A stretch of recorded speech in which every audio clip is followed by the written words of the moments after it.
Kamusta po, Consi, ang ating filing po ngayong araw? Okay naman, standard process lang talaga para at least matapos na lang din. Apo. Bakit po muling tatakbo si Consi Simon? Ano po yung reason at gusto niyo pa rin talagang ituloy sa second term? Basically, tayo naman as similar to our first run, naniniwala naman talaga tayo sa advocacy at leadership ni Mayor Vico. So lahat naman ng gusto natin gawin, lahat ng rason natin, yun yung punot dulo po talaga para masuportahan yung admin ni Mayor Vico.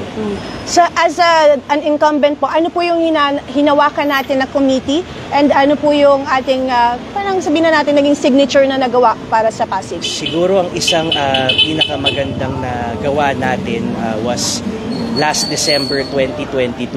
So kung matatandaan po natin, napasa po natin yung ordinansa kung saan kasama na ang pagbabawal ng pogo sa lungsod ng Pasig.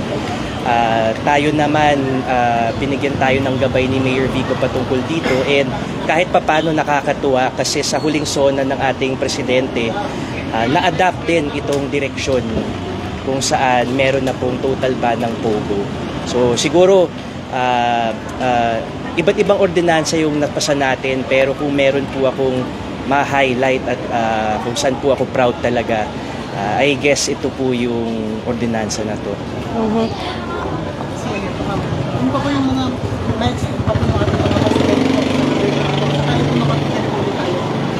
alam mo, yung mga gusto talaga natin gawin is institutionalize yung mga reforms na ginawa nila Mayor Vico.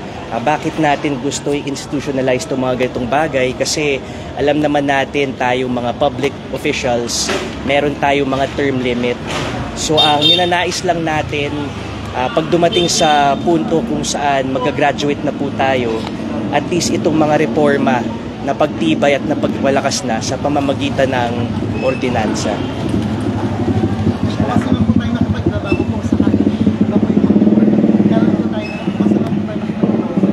Yes, open naman tayo dyan kasi bottom line, we serve the Pasigueño.